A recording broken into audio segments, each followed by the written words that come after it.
Welcome everyone to another edition of America's Public Forum. Looks like we got a pretty solid turnout. We have 226 people on the Zoom. So thank you to everybody for joining us. And I think it shows how interested people are in this topic. Tonight, we're going to be discussing the role of the media in our democracy, our politics, and our society. I think as many of you know, Braver Angels does workshops and debates. We've done them in thousands of communities across the US and online. And one thing we constantly hear from Reds and Blues alike is their dissatisfaction with the media. The media is lying. The media is dividing us. The media does not represent us. These are things we hear all the time. So tonight we're going to dive into this topic of media bias, political tribalism, misinformation, whether we might find a new way forward to challenge existing incentives, create media that strengthens rather than erodes our democracy. And so to help us explore these themes and also to answer your questions, we've got two fantastic guests, both of whom have been challenging official narratives, calling out media bias, building out new media ventures, and also building an ideological diverse audience, which you don't always see these days. So I'm very pleased to introduce our two guests, Matt Taibbi and Isaac Saul. Matt is a veteran journalist, author, and podcaster. He's reported on finance, media, politics, sports. He's a contributing editor at Rolling Stone. He's authored several books. And he's also the publisher of TK News, which is a newsletter on Substack. Isaac is a former reporter for the Huffington Post who now writes a daily nonpartisan political newsletter called Tangle, where he breaks down the day's biggest news from both the left and the right, and then provides his own take. So Matt and Isaac, welcome to America's Public Forum. Thank you for having me. Thanks for having us, Ciaran. Yeah, it's my pleasure. So Matt, I'd like to get started with you because you've covered the media for a long time, and you've never been afraid to push back against conventional wisdom and shine a microscope on media bias, regardless of the politics and where you might find it. So to kick us off, how have you seen the media landscape change over the course of your career? And when you look at the current landscape, what are your most important critiques? Well, there have been a lot of radical changes in the structure of the media business in the 30 years that I've worked in news media. A lot of this has to do with logistical and structural issues, like the introduction of the internet, which completely changed the distribution model for media. The 24-hour news cycle massively increased the demand for media content. So if somebody, my father was a reporter in his generation, at most you were making one or two pieces of content a day. Now a reporter is basically always creating content, and is even doing it on the weekends on social media.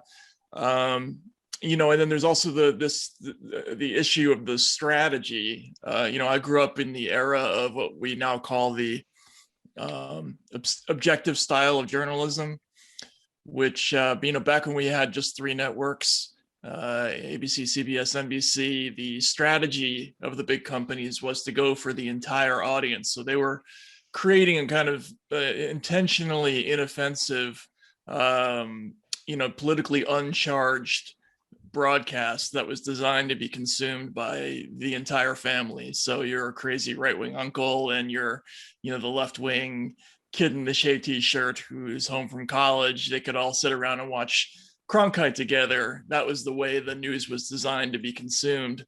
We know when companies like Fox came along and they realized that with the internet, the landscape was now so atomized that that strategy no longer made sense.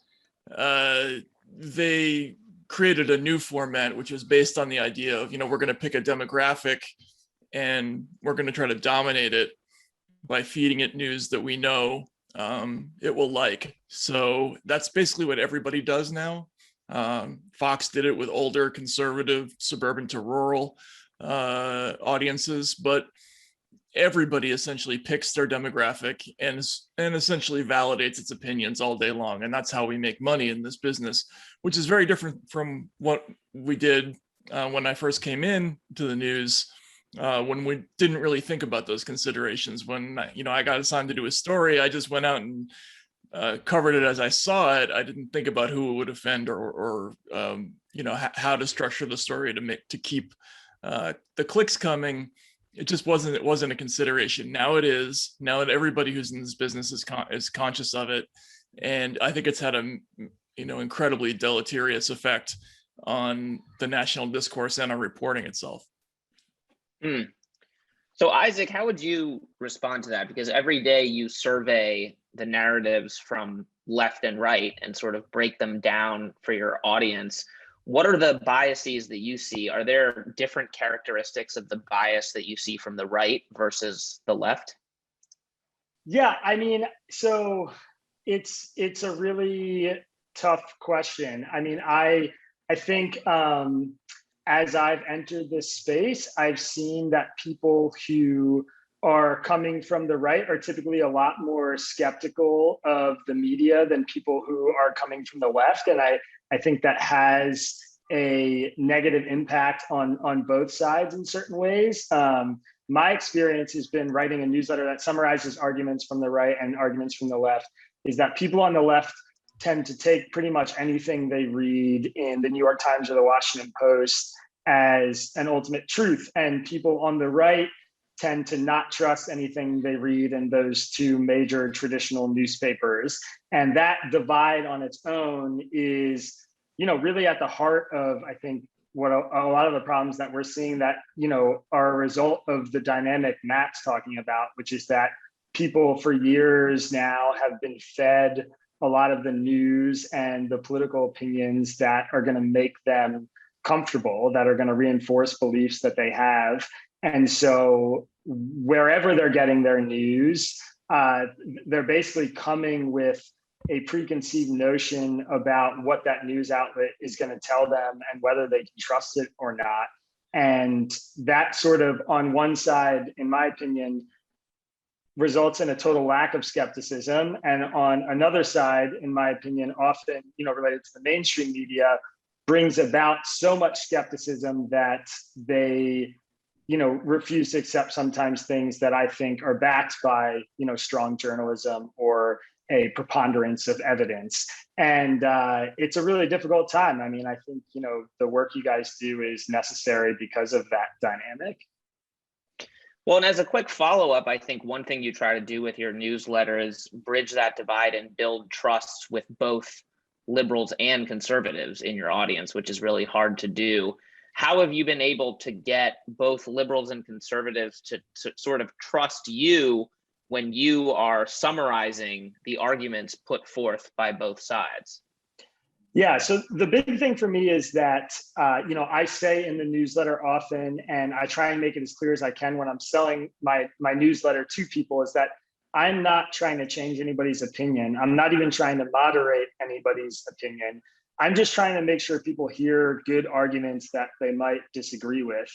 One of the biggest things that happens in the landscape that we're in now is that, if you're a liberal journalist, you are typically not going to be retweeting or sharing really well thought out arguments from the National Review editorial board. What most people do is they share arguments from people who they think are sort of sensationalists or raving partisan hacks on the opposite side. And that way they sort of illustrate to their followers, this is the view that the right has. So, you might share like a Charlie Kirk tweet or something, which, I personally don't think Charlie Kirk makes a lot of arguments in very good faith. I know some people might disagree with that, but I think there are much better, more, complex thinkers on the conservative side. And so what I try and do is present arguments that I think are really well thought out and made in good faith that are coming from the left and coming from the right. And when I do that, I find that even my diehard Trump supporting readers can understand at least the perspective of something that they might be reading, even if it's from a socialist, far left, social justice warrior leftist. I mean, they can at least come to a point where they say, I understand why they think this idea. And my take often in the newsletter is saying, some people on this side are right about this thing and some people on this side are right about that thing. And that builds trust by parsing the arguments. Very, very rarely do I spend, days researching a newsletter topic and come to the conclusion that one side has everything right about the issue. Oftentimes it's like they're talking past each other a little bit, and some of the solutions from conservative pundits are really strong and some of the solutions from liberal pundits are really strong, and there's some kind of mix or in between that I think is closely scratching at the truth. Matt, have you felt that dynamic as well with your sort of new growing audience? I mean, I think in some ways you're perceived as an equal opportunity offender. What's that been like for you? Is your audience changing? Are you sort of getting associated with new ideas that you weren't before? How's that been personally and professionally? I actually haven't changed a whole lot. My audience has definitely changed. It's funny, when I was working for Rolling Stone for years and covering, for instance, the financial services industry, at the time, it was considered a virtue in the media business to be an equal opportunity offender. I was somebody who had been very laudatory about Barack Obama, but as soon as he got elected, I was very critical of his response to the financial crisis. I wrote an 8,000-word article called Obama's Big Sellout in Rolling Stone, which was, unusual, right? It was a liberal outlet where, I was criticizing a very popular Democratic politician. At the time, that was considered cool with the sort of New York media community, the liberal audience. They didn't mind that so much. There was an indication of they thought, objectivity and honesty. In the Trump years, however, the situation completely reversed itself. And I remember it happened almost on a dime, I think, in the summer of 2016, where suddenly there was almost like a decision that was made collectively. I remember there was an editorial in the New York Times called "Trump is Testing the Norms of Objectivity in Journalism" by Jim Rutenberg, where essentially he said that the journalist's job was to be true to history's judgment, not just true. And that meant taking sides, essentially. And from that moment forward, you can see, most of what we used to consider the liberal media, CNN, MSNBC, the Washington Post, the New York Times, it's almost as monolithically pro-democratic as Fox is monolithically pro-Republican. And that is a major difference from the way things were back in the early 2000s and maybe even the early 2010s. And it's been difficult for me to navigate. I obviously, I think the shift in attitudes has presented a challenge for people who are not used to having to go against the grain a little bit. But there have been a number of stories where I felt it was important to not agree with what everybody was saying. I mean, that's sort of the new vogue in liberal media right now is sort of monolithic hashtag resistance, anti-Trump sentiment.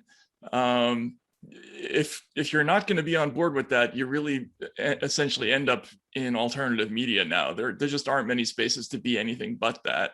There are a few people who can get away with it a little bit, like I would say like Washington Post media critic Eric Wemple has taken on some of the pieties of the business a little bit, but there just aren't that many spaces like that. So yeah, I mean, it's been an experience. It's been difficult in the last 5 years having to adjust to that.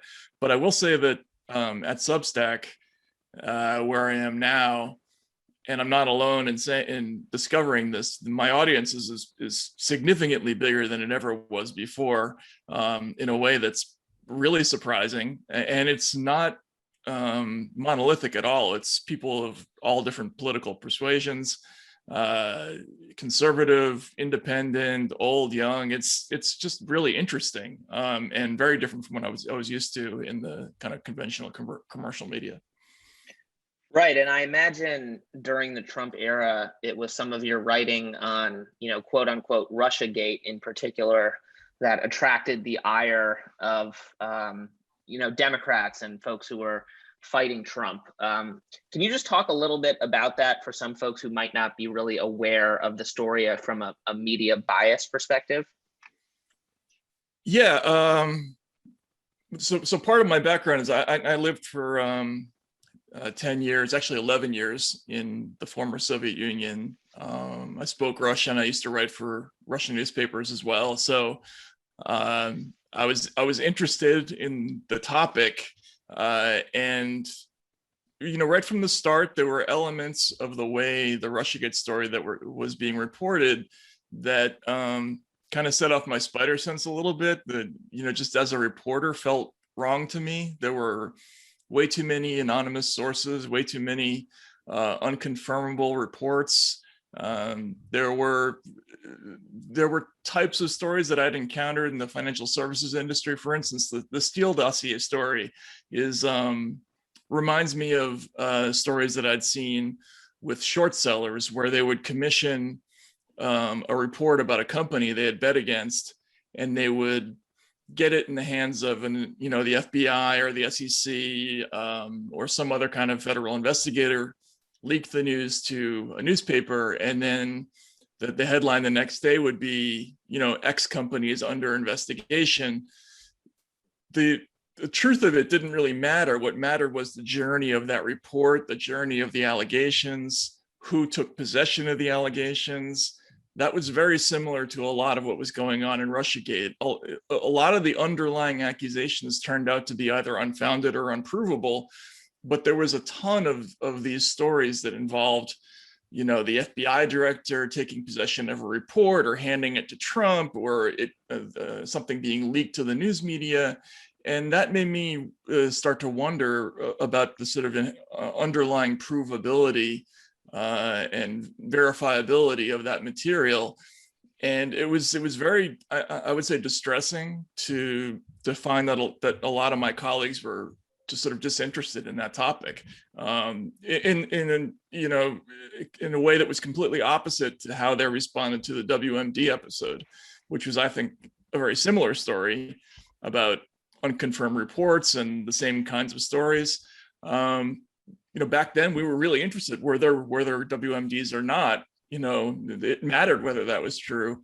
With Trump, I think because it was Trump, a lot of reporters just didn't care, and that was, I have to say, deeply disillusioning to me. I didn't expect that, even in my advanced level of cynicism at my age. I didn't see that coming, and so that was difficult, I would say, for 3 or 4 years. And also, I should say, they made it difficult professionally to be publicly skeptical about that story. Like, if you were not on board with that story, you heard about it. Look, I mean, Glenn Greenwald had full-blown features written about him in the New Yorker and New York Magazine when he didn't go along with this. And that was, that was a message to the rest of us. If you don't want that, then you should stay away from the story, which I didn't like that either. Right. Isaac, what do you think about that analysis, having spent that period sort of surveying both the left and the right, both Russiagate in particular, and also just sort of how the mainstream media performed during the Trump era, given how extraordinary it was in so many ways? Yeah, I mean, it's hard because there are so many elements of what Matt's saying that I really agree with, in terms of like a certain level of disinterest in the complexity of the Russiagate story. I mean, I read Matt's coverage pretty religiously from 2016 and until now. I also think that, Trump was a uniquely difficult person to cover and a unique challenge for the mainstream media. I remember him lying about, the weather on his inauguration day, very famously. And, there was a time then when people were literally looking at each other like, I have no idea how to write about this or cover this. Like, do we call this a lie? Because there's sort of a traditional stance in a lot of old school reporting and journalism that you can't really call something a lie without understanding someone's intent. But it was also pretty obvious, why and how he was lying about it. And it was so silly and stupid, but it also felt so consequential because he's the president and this is Donald Trump. And,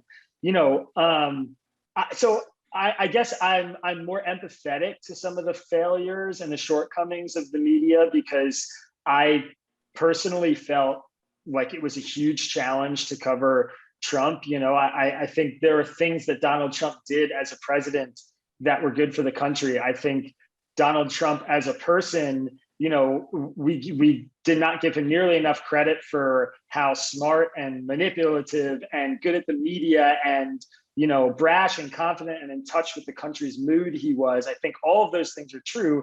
I also think he was totally unprecedented in terms of how unabashedly he would lie and how unabashedly he would intentionally provoke people. And, the media wasn't ready for it. And I don't necessarily blame them for not being ready for it. I think, we talk about like a blame pyramid sometimes. I think Trump was at the top of that blame pyramid. I think he was primary for being the one who would tell those kinds of lies.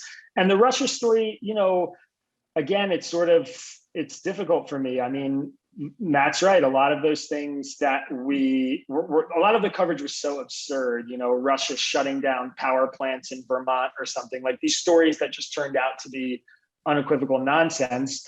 But, Trump also hired Paul Manafort to run his campaign, who is pretty known to anyone. I'm sure that Matt, more than most journalists, was kind of a shady character and threw up some red flags. And a lot of people were sort of raising eyebrows about that. And then it turned out that, he convicted some financial fraud crimes and was passing information to a quote unquote Russian intelligence officer, which, some vague language there, but his hands weren't totally clean and the Trump campaign's hands weren't totally clean. So it's difficult. I think I land somewhere between Matt and some of the kind of mainstream press that he very rightly eviscerated for a lot of their mistakes. But it was a really, really challenging, difficult time. I mean, there's no doubt about that. Right. So if we think about lessons learned moving into the midterms and 2024, on the left, you have sort of a new generation of journalists that think that being an activist is just as, if not more important than being a reporter.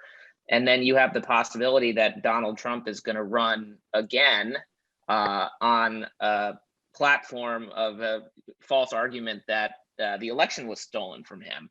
So based on what we saw over the past 5 years, Matt, and then maybe you, Isaac, what advice would you have to journalists as we go into the next 4 years?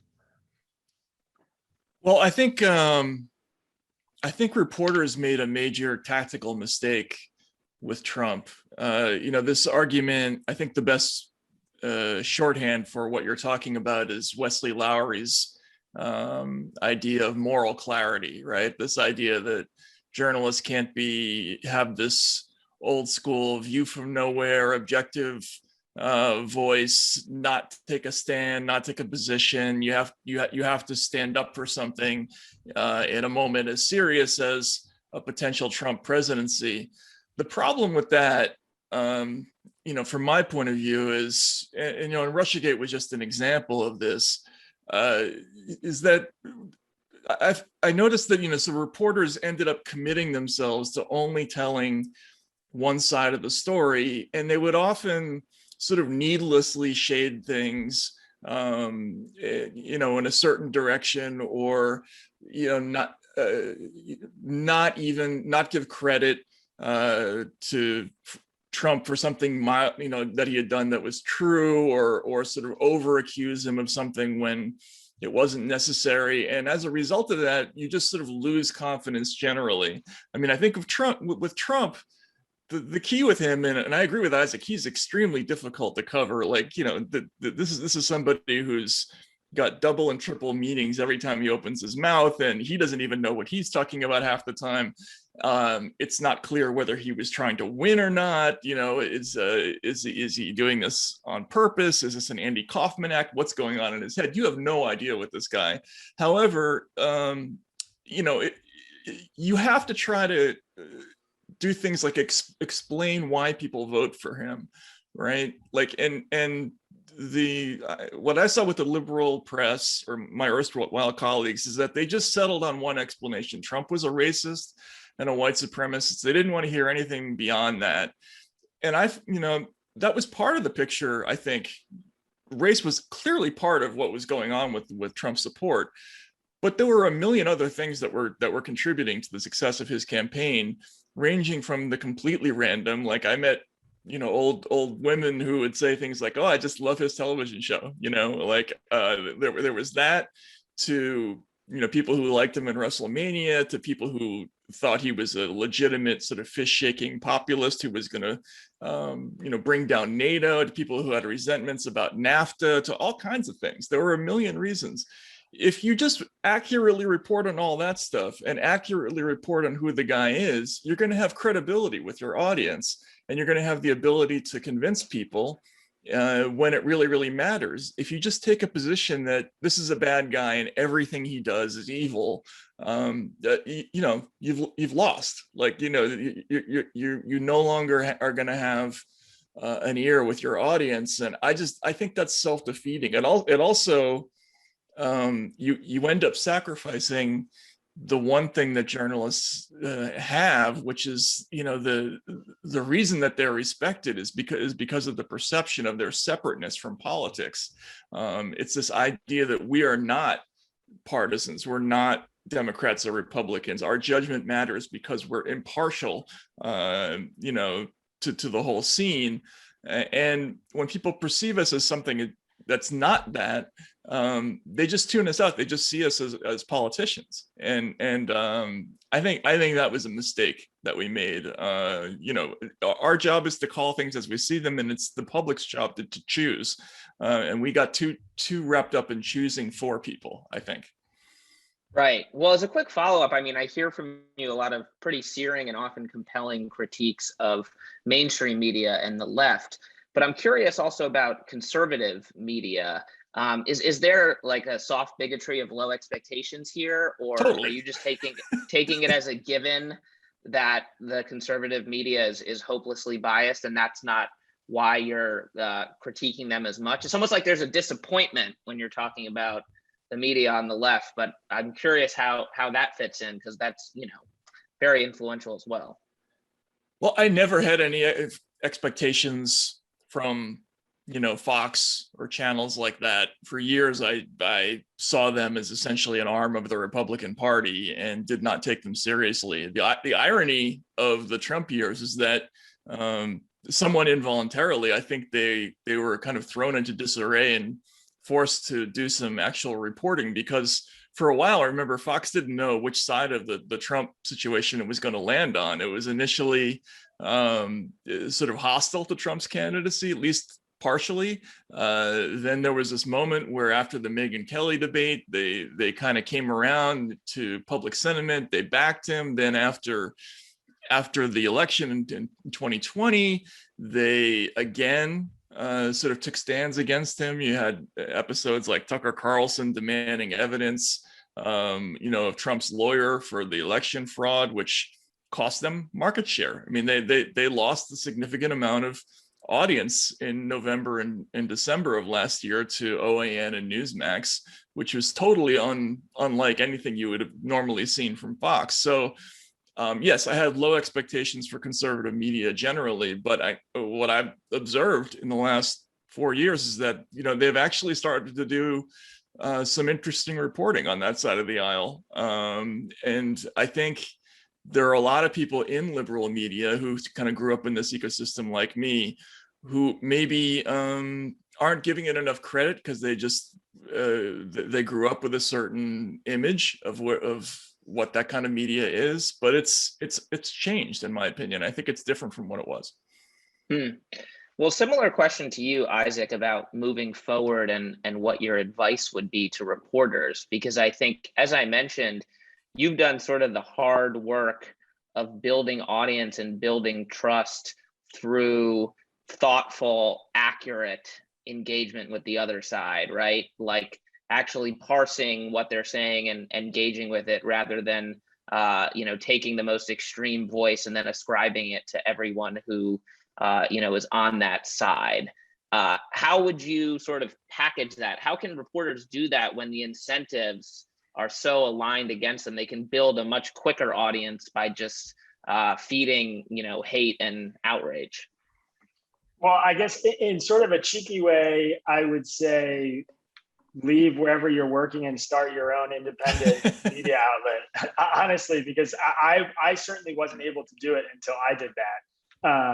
From the places I work to the places I freelance to wherever. I mean, I think it's the same reason I ended up on Substack is the same reason Matt ended up on Substack. Because when you control your own content, it's a lot easier to do that and produce that kind of audience. But I think Matt's advice is accurate, that calling it like you see it and being willing to give credit to people you might not like or agree with in order to build trust when they do things right is going to work. And I also agree, thinking about why somebody might be a Trump voter or a Trump supporter and writing about that is important. I don't think we need more of the Pennsylvania diner stories, though. I think what we need are reporters who are spending a lot less time on Twitter and a lot more time actually talking to people on the ground. For me, when I started my newsletter, I made a really active decision to spend less time in interacting with people about politics who were in my immediate social circle in Brooklyn, and spend a lot less time caring about what people on Twitter were saying or thinking. And as my newsletter grew and I was getting emails from people all over the country, even in people in different urban areas other than New York, it totally expanded, my worldview and my understanding of how people were seeing the country and how people were seeing the political alignment. And I think my biggest takeaway was that the country is really politically incongruent. People often ask me what my political views are, and I just like to say it depends what the issue is. That's the truth, and that's the truth for most voters. It's the truth for a lot of Americans. When people express really diehard partisan loyalties, it's often because they feel boxed in to that socially, or because they, have one issue like abortion or one issue like gun control that's so important to them that they are left aligning themselves with everything else about, the party that has that position that they want. So, my advice is, when you're covering a candidate like Donald Trump, just imagine if, Barack Obama or Hillary Clinton did the same thing he did, or was overseeing the same kind of economy or bill development or whatever that he is, because that's always a good exercise. And B is, gut check your biases and challenge yourself. I mean, a lot of my views have changed in the last few years from writing my newsletter and from giving myself more exposure to heterodox thinkers and readers and different ideas from the right and the left about, whatever the big political issues of the day are. But again, if you're writing for Vox or the Huffington Post or the New York Times or whatever, you have editors. And when you have editors, you have opinions that aren't yours, and you have people who are able to change and parse language in a way that maybe reflects a picture that you didn't intend to draw or paint. And that makes it really difficult. I have editors, but I'm their boss, which kind of changes the dynamic. And that helps me. I can tell them, this is not what I intended to write, change it back, So it's a really challenging thing. And again, it's not simple, but we certainly need a lot less of the same people with the same views talking to each other and listening to each other online all the time. I think getting out and talking to actual voters is probably the most important thing. Yeah, totally. And another thing I've noticed about your newsletter is your willingness to express uncertainty and humility and go back and say, this used to be my position and it was wrong. And I think that stands in stark contrast to what you see from a lot of people at legacy publications, because they'll be punished for doing that, or seen as weak. And so I wonder how we can sort of encourage more people to be vulnerable, so to speak, and take positions that run contrary to tribal orthodoxy. And I think exposure is a big part of that. Well, I just want to switch gears a little bit to talk about something more current, and that's the current media landscape around vaccines, because I think we see a lot of these same issues of bias and trust and almost ignorance and disdain start to surface in official narratives. Matt, I read one of your recent newsletters where you talked about a lot of the narrative that's being pushed by the mainstream media about people who are vaccine skeptical or vaccine hesitant. And a lot of it really reads as shaming, and ironically might be pretty counterproductive in terms of getting people to take vaccines. Was that at all surprising to you, or is that just sort of the logical extension of how one side looks at the other? Yeah, I mean, I think one of the frustrating things about the entire pandemic story is the way that things that that aren't political have become politicized. I mean, in the Trump era, everything is a referendum on Trump. We're constantly litigating and relitigating the Trump experience. Every controversy is a proxy controversy about Trump. And so, there's no ability, I think, in the media anymore for news organizations to be nuanced about topics like this. For instance, on the vaccine hesitancy front, it's a complicated issue. If you actually look at it,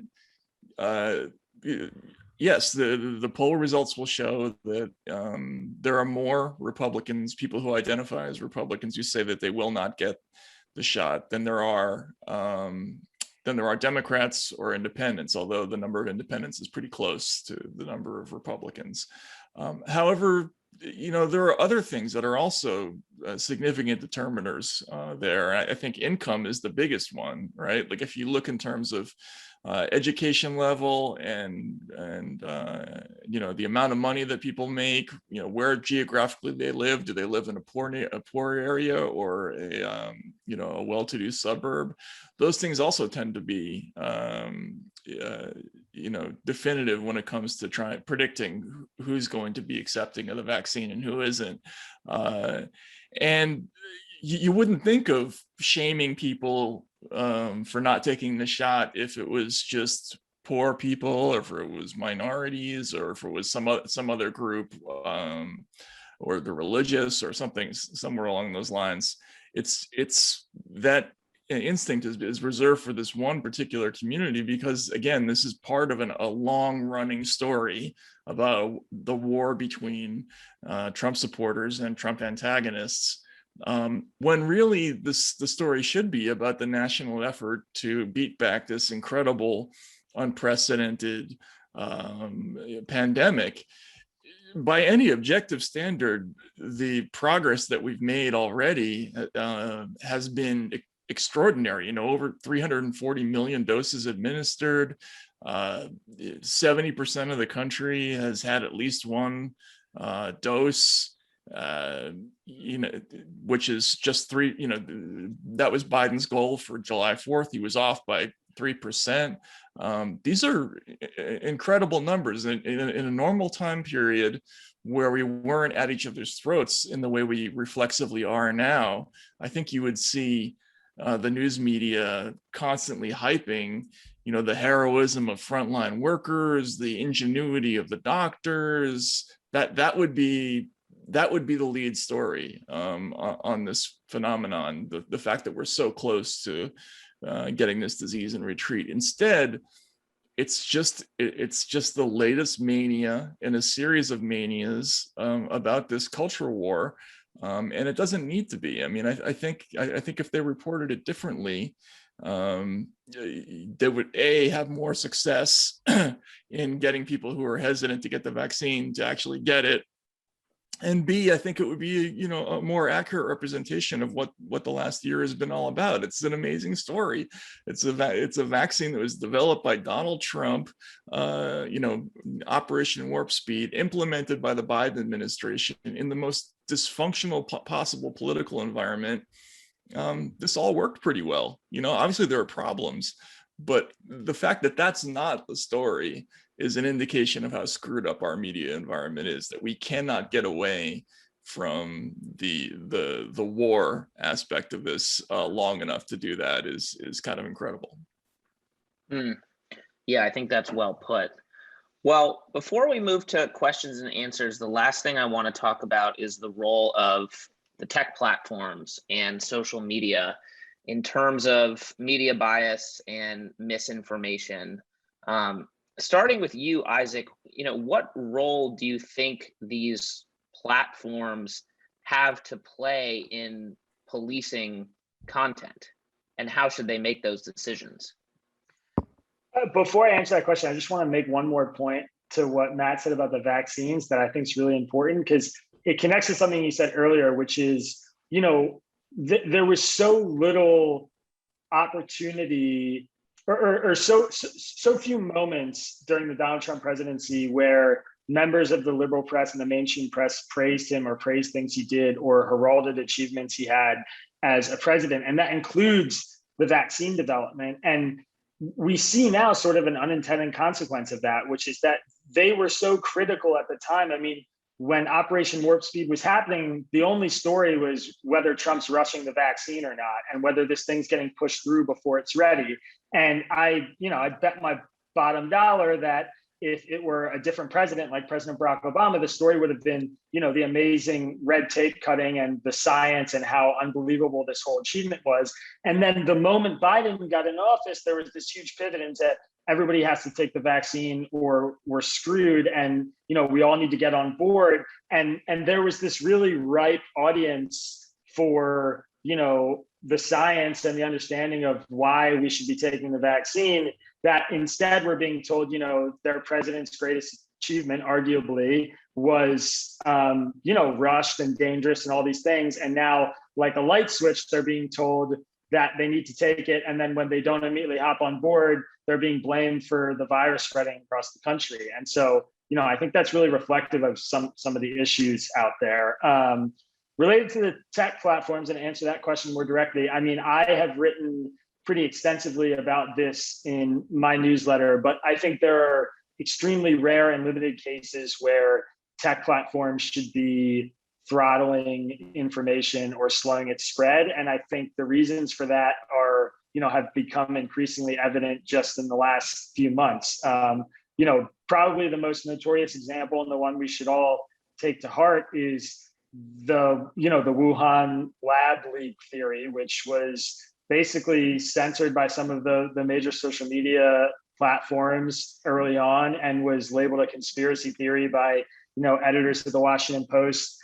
And now today we have a at the most generous perspective to critics of that censorship, we're at a place where maybe it's a coin flip about how the virus started or where it came from. I would say that there's actually probably more evidence that it was the result of some kind of lab leak than there's evidence that it came from, directly from nature, bats to, pangolins to humans or whatever. And so that is, to me, this really shining example of why limiting the spread of quote unquote misinformation is really dangerous, is because you don't know when you're actually limiting open debate about issues that are unresolved. And, we see it again and again, in my opinion, in the media. We've seen tons of narratives about, major news events, from Trump clearing the park in Lafayette Square to, go take a photo shoot with a Bible, to the Wuhan lab leak theory sort of disintegrate in front of our eyes over time and with more reporting. To just sort of put myself in the shoes of a Jack Dorsey or Mark Zuckerberg, it's also hard when, the whole world's blaming you for vaccine conspiracy theories spreading online or something like that. And, every platform has terms of service, and if someone violates those terms of service, they're asking to be kicked off. But I think we're a better society if we are battling those ideas with better ideas and urging caution and more research. What do you think, Matt? Yeah, yeah. I mean, I obviously I grew up in a system where you know, what reporters write and produce is pretty heavily policed. I mean, there are some really strict sort of guidelines about what you can and cannot say in print. I'm talking about even before the internet. And I believe strongly that it's important for reporters to try to adhere to those things, like don't get things wrong, don't commit libel, don't incite people, check and double check your facts. All those things are really, really important. And it was part of the understanding of being in this job that you were kind of staking your career on everything that you wrote. Because there were consequences if you got things wrong. You would be financially ruined by a lawsuit. You'd be reputationally, you'd be harmed. You might lose your job. You might never get it back if you made up a fact or made up a quote. What's been lost, I think, in the internet age is that mechanism doesn't exist in an easy way anymore. So rather than try to find some way to replicate that for the entire internet, they've created this system that's arbitrary, non-transparent, unappealable, and you have no idea what the rules are. Like with libel, I know what the rules are. I know it, and that protects somebody like me because I know exactly where the line is. I know exactly when I haven't crossed it and when I have crossed it, and that allows you to do reporting about people because you feel safe in saying certain things when you're backed up. With this new system that they've instituted, you never know when you're going to be removed because some executive in one of these companies is going to decide that you've crossed the line. And the overall impact of that is people just end up retreating far back from wherever their idea of the line might be. And that has a massive chilling effect, I think, on speech generally. To agree with Isaac, I totally understand the position of people like Jack Dorsey. I mean, it's an awesome responsibility that these people have, unfortunately. But the way that they've responded, I think, has ended up sort of compounding the problem. They've taken on responsibilities that have worsened the environment for dialogue and argument, and it's also gotten people out of the habit of trying to defeat bad speech with better speech. They now spend more time trying to get things removed than they do trying to come up with a better argument, which is how I was raised, and I think that's unfortunate too. So I do think they have to come up with something that adds a little bit of teeth to making mistakes and getting things wrong and lying, but what they're doing isn't working.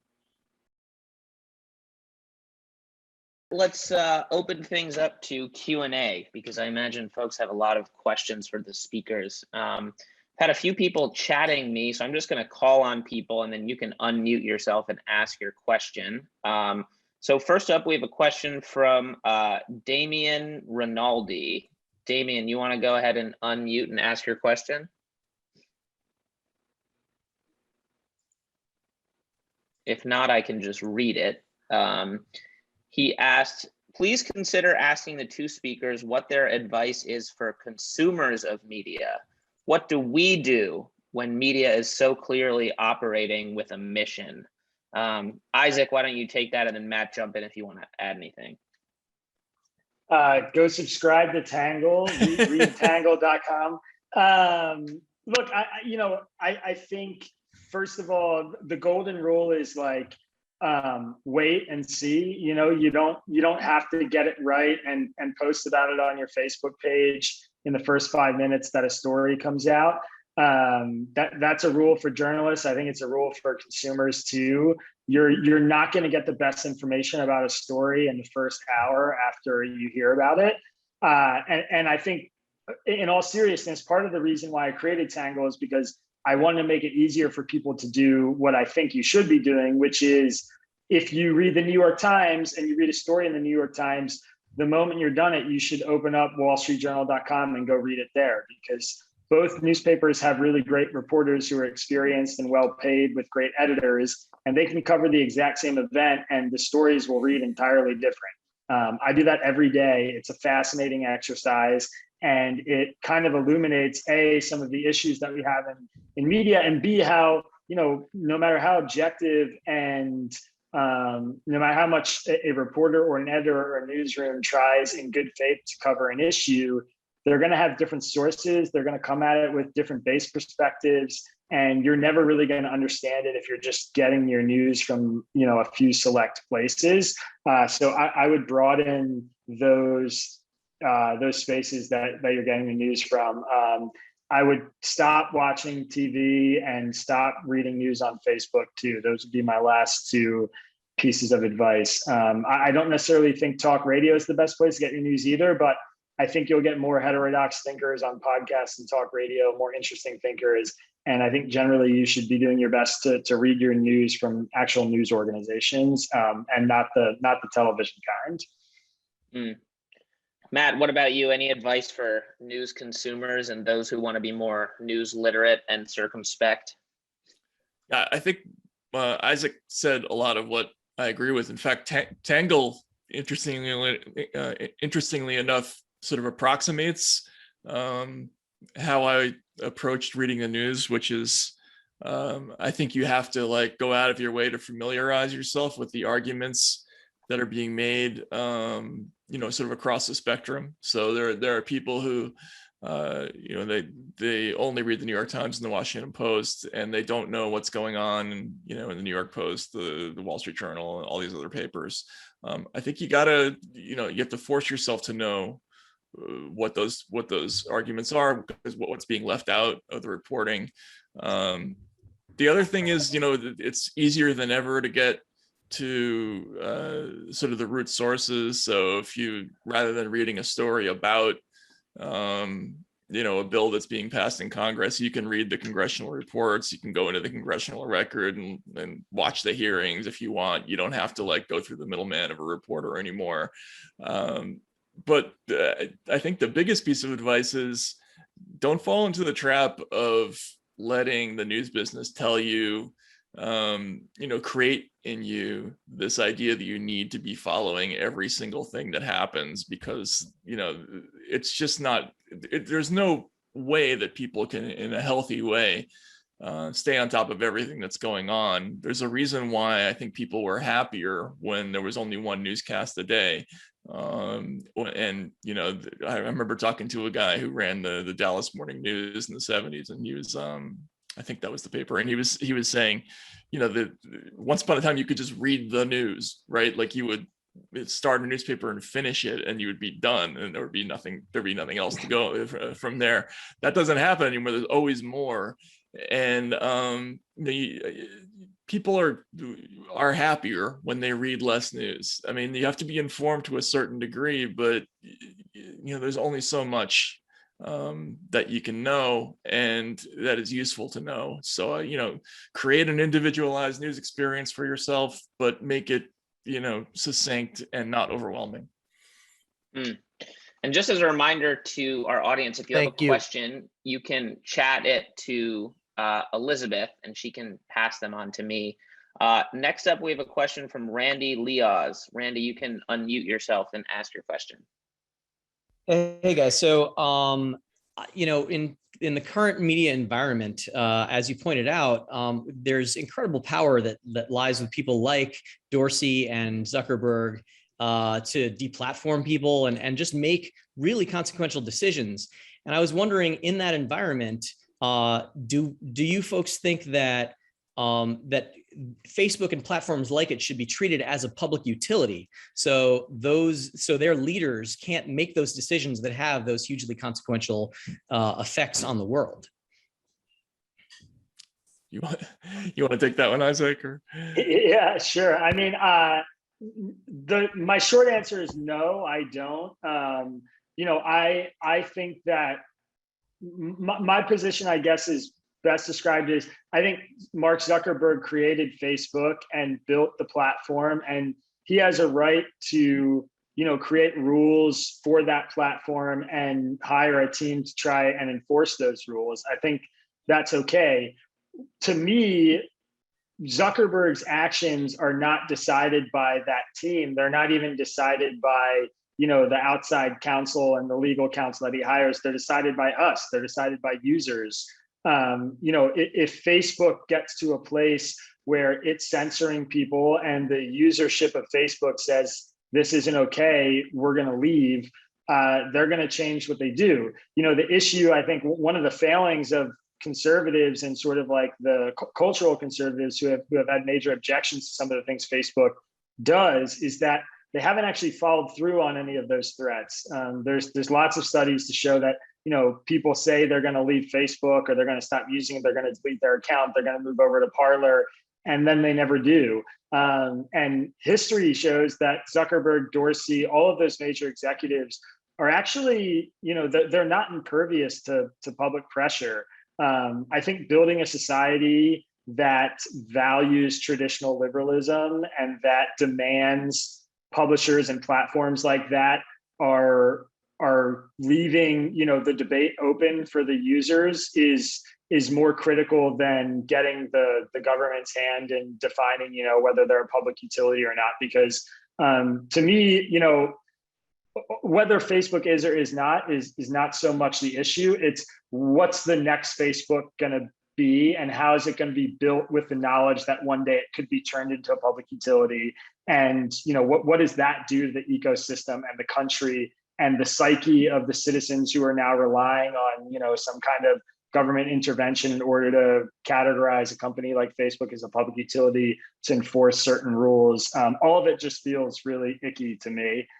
So I would rather just exert our pressure as users to get what we want. Our next question is from Mitch Cockrell. I believe it's to Matt. Mitch, you can go ahead and unmute and ask your question.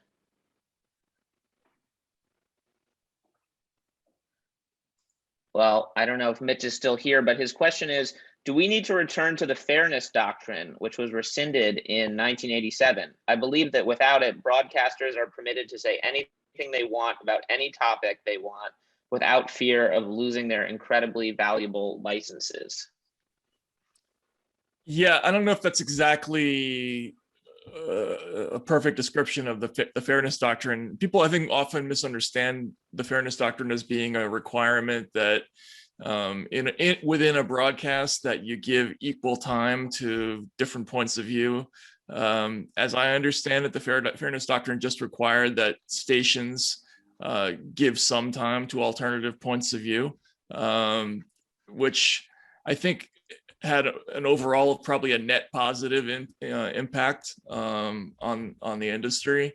But in the ideal world, it probably wasn't even necessary, because companies mostly did that on their own anyway, because they were hunting audience in all directions.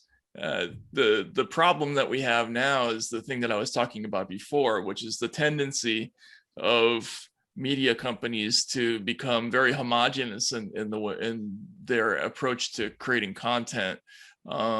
If we had a fairness doctrine that required more diversity of opinion in every news organization, I don't know how that would work. But sort of my suggestion would be, before that, I would recommend that media companies just simply abandon that instinct towards homogeneity, because you end up losing audience, A, and B, it's boring, and C, it tends to be inaccurate.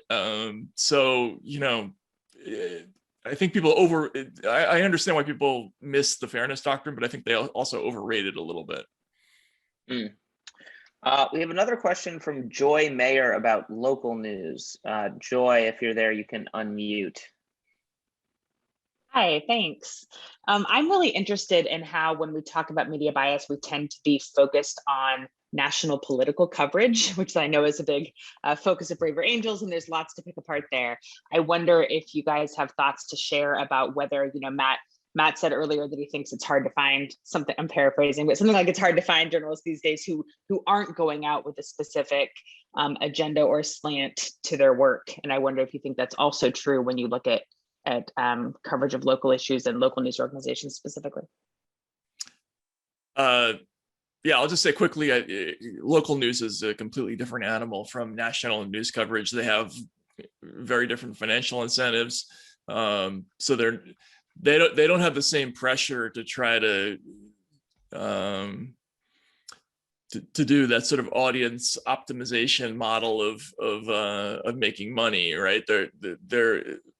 Their advantage financially is that they are covering a region, and they're probably one of the only people in the region, one of the only outlets in the region that has that kind of knowledge. So they can have their own beats, and that's where they make their money, and that's the way journalism should be. And I think a lot of local news continues to function in a way that that is great and is the way things should be. The problem is local news has been decimated by the financial model of the modern news industry. We've lost, I think it's something like 2,000 newspapers since the early 2000s, and they just have a very difficult time competing, and they particularly just don't have the budget for hardcore, like, investigative reporting. They need their people to be constantly creating content, and that's unfortunate. So I think local news, it's a different animal. I think on the whole, I think they do better. I would say in some ways better work than national reporters do, at least more honest work. But they're very strapped for cash, and the future of it is uncertain, I think, financially. Another question that just popped in, I'm not sure who asked it, but it's a fun one, so I'll let both of you answer it. Who is the greatest journalist of all time? Isaac, first to you. Oh, man. I don't know how to answer that question, but I will say the first name that popped into my head is probably not the greatest journalist of all time, because he was more of an opinion columnist, but Peter Hamill is somebody who was sort of like an idol for me. Yeah, I don't know. I don't feel any way to answer that question without boxing myself into somebody's work that I don't want to box myself into. So I'll just take this moment to reiterate what Matt just said about local news, and also encourage you to go subscribe to whatever your local newspaper is, because that's the best thing you can do to help local news. Matt, what about you? Any goats you want to call out? Yeah. I have fewer reservations about answering that question. I love that question. I want to hear it. So in terms of like investigative reporting, like Cy Hirsch for me is like the model of what that kind of reporter is, not just in terms of the work that he's done, but the attitude is so totally ideal. He told me a story once about how he had been invited by I believe it was the CIA to inspect some materials that they had uncovered about a suspected Israeli spy. I think this was the story. It was in the early 90s. So they brought him into a room and they kind of handed him all these files and this amazing, exciting secret stuff that they had been doing. And Hirsch did it, but every cell in his body screamed out that this was wrong, because that kind of personality gets the stuff. It is not handed the stuff, right? Like, and it's a very rare quality in reporters to be like a digger to the extent that you don't even want to take it if it's handed to you. You want to get it on your own, and he was the master of that. I think he was a great teacher for people who want to be that kind of reporter. In terms of just pure writers, the two people who I really admire are H.L. Mencken and as a kind of just an everyday columnist, he was just an amazingly productive, unbelievably witty writer. And then Hunter Thompson, who I think invented a style of journalism, which is where he used all the techniques of fiction writing. He didn't necessarily believe what he was writing, but he was telling you something that was sort of psychically true about situations, and it was beautiful, the stuff that he created, and unique, and so all those people I think are people to emulate. I will say I went to a investigative reporters meeting clinic. And I got a photo of myself shaking hands with Cy Hirsch, which is one of the highlights of my journalism career. So I definitely endorse that pick. He's the king. Definitely. Yeah, I was going to mention Hunter Thompson too. All right, well, I think we have time for 2 more questions. There's one here from Dean Riek. Dean, if you're here, you can unmute and ask your question.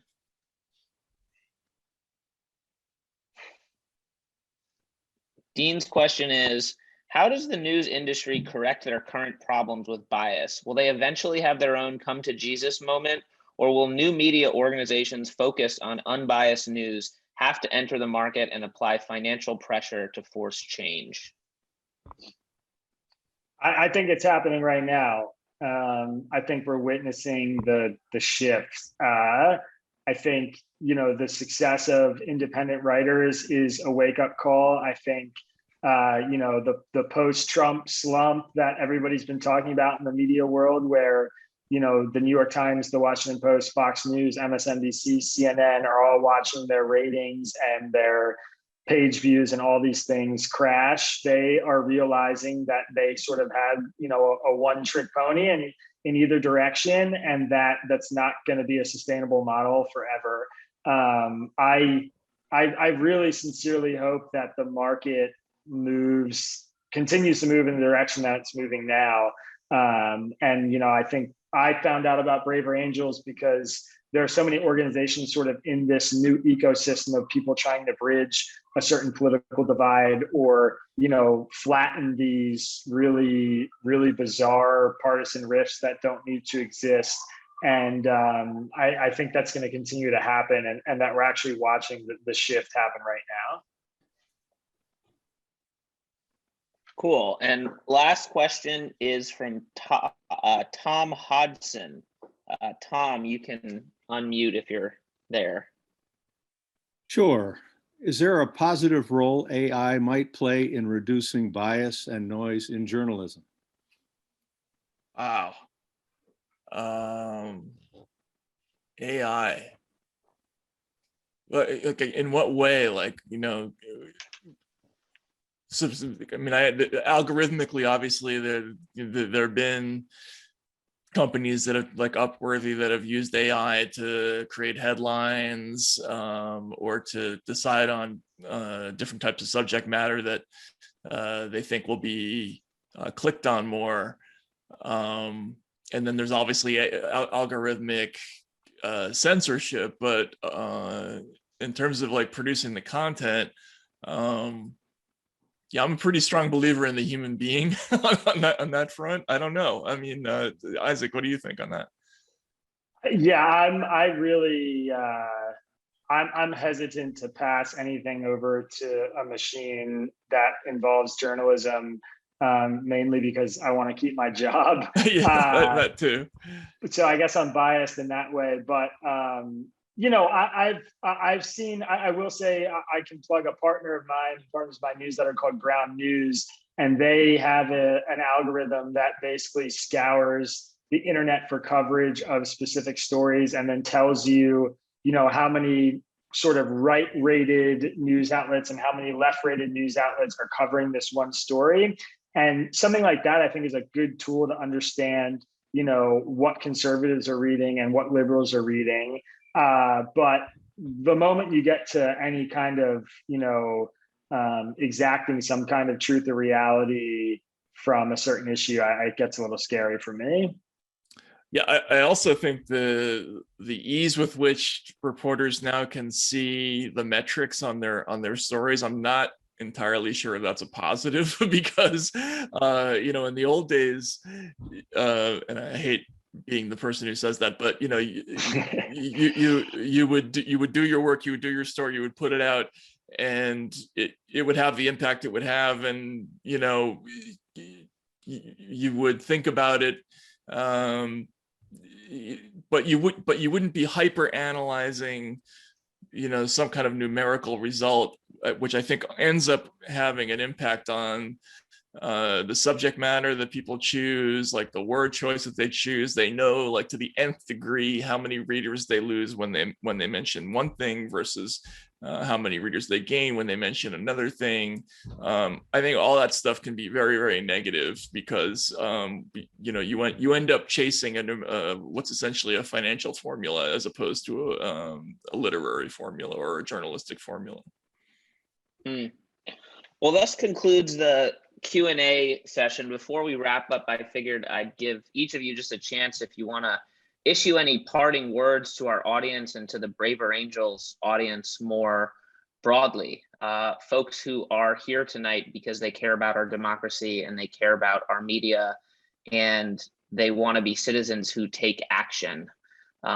Maybe start with you, Isaac, and then Matt, you can take us home. Yeah, I mean, I think I would just say, keep doing what you're doing. I mean, I think the most important thing and the most important solution to a lot of this stuff for me always comes back to the society as a whole and what we're driving. I think, as long as we accept censorship, it'll exist. As long as we accept major partisan rifts, it'll exist. People who are stepping across those party lines and reaching out to the other side and trying to understand perspectives that aren't their own are going to do a great deal of good for the country as a whole. I'm certainly on that mission. It's not always easy. It's often frustrating and sometimes demoralizing, but I think it's really important. And I think the true silent majority in America today is people like that, people who are kind of moderate and in the middle or with incongruent views or complicated and don't feel comfortable associating themselves with any side in a really particular direct way. Yeah, I would echo everything that Isaac just said, and also something that he said previously when he was asked whether the landscape is changing because of financial pressure from independent outlets. It's absolutely changing, and not only that, once upon a time, it took a long time for the media business to reform itself in any significant way. Changes took place over periods of years, and they were relatively gradual. And now they happen in the blink of an eye, and you see these sort of radical, dramatic shifts in how people consume media taking place almost overnight. So sort of shows like Braver Angels or platforms like Substack, they go from being something that seems like a curiosity to being major players in media really, really quickly. Like, I think that's a major difference between now and 10 years ago in the media business, which is if you just patronize and you're platforms that you really believe in and stick to it, it'll have an effect quickly now, and I think that's a reason to be optimistic as opposed to in the past when it took a long time to kind of try to affect the news business. Well, I think that's a good note to end on. A big thank you to our guests. You can find their newsletters. Matt's is at taibbi.substack.com and Isaac's is at readtangle.com. I'd also just like to thank everyone in the audience and let y'all know that we are hosting a community online debate on Thursday in which everyone can come and debate the question of whether the media is undermining free speech and fair elections in the United States. You can either argue for or against, and we can further explicate these themes and change the media environment for the better. So that link is now in chat. You can go sign up for that debate. It's Thursday night, and look out for more America's Public Forum programming, as well as the Braver Angels podcast. Both Matt and Isaac have been guests on the Braver Angels podcast, and we will continue to bring in folks who are pushing this conversation going across the media. So thank you, everyone, and good night.